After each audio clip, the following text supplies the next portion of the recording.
Hey everyone, Joe here. Thanks so much for tuning in. Hey, this week we did a lot of really fun things. I got to go out as a visual observer with another drone pilot, Michael Dearland over at DP Drones. He's the very best aerial cinematographer I have ever seen. He's been on a lot of different sets. He's done a lot of really great work. I can't wait to show you guys his stuff. We did have some interesting firsts for me though, and our video today goes into a little bit about a conversation we got to have with Homeland Security. So here it is.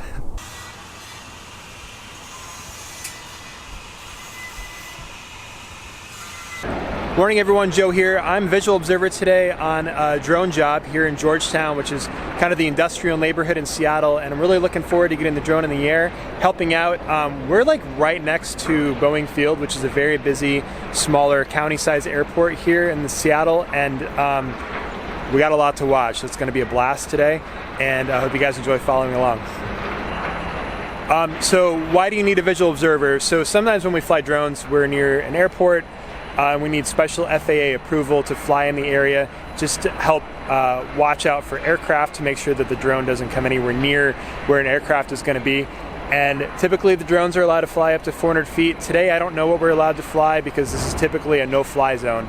But as a visual observer, which is in this shoot today, it's required by the FAA to have a visual observer on site, which is me. I get to watch for aircraft. And let the drone pilot, Michael, know if there's an aircraft getting too close or if it looks like it's coming this way. And when we're this close to the airport, it's kind of tricky because you can't just rely on your ears, you really have to watch. I have an app on my phone called ADS-B that helps a little bit, but not all aircraft have an ADS-B transmitter, and so it kind of helps and kind of doesn't. But I can also help if we're flying low near trees, near objects, or to make sure that we don't fly over people. And so that's just part of my role today as visual observer. And there's also some jobs that I do where I need a visual observer too, and so it's fun to go back and forth, practice both roles, get really good.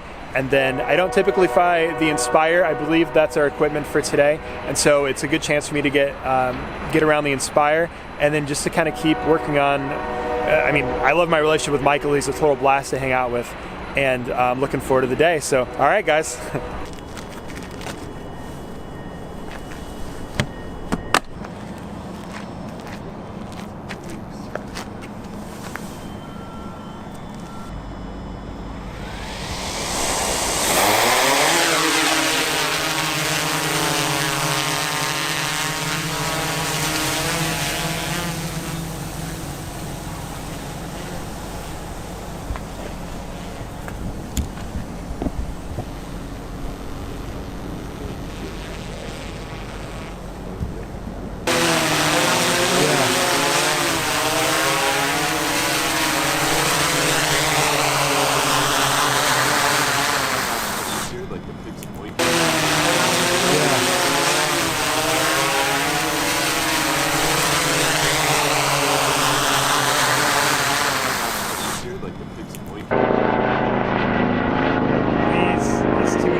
Battery power limit will automatically reduce the aircraft's mobility to ensure a safe flight. So right now I can only drop it 3 miles an hour.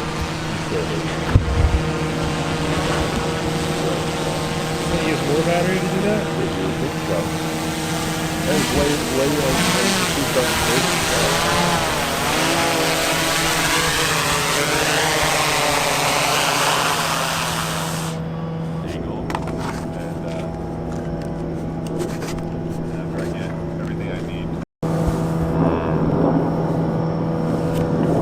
It's almost a half perfect circle.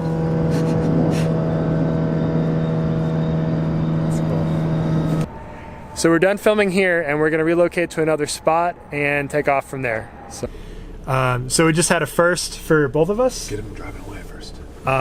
We just had a first. We had a nice little interview with Homeland Security today, which is kind of fun. We were taking off and landing right next to a federal facility, and Security came out, asked us some questions, and they were following their due diligence and called Homeland, who came and just talked to us for a second.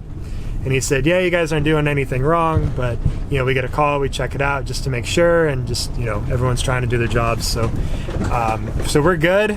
No cuffs, no fines. No cuffs, no fuss. And yeah, no cuffs, no cuffs, no fuss. Yeah. And we're back on the road. This is our final leg of the day for shooting, and the rest of our day is post-production, which I think we just have to upload. And by we, I mean Michael has to do the uploading, and I get to go hang out with Max and pick her up from a friend. So, all right. That's a wrap. That's a wrap.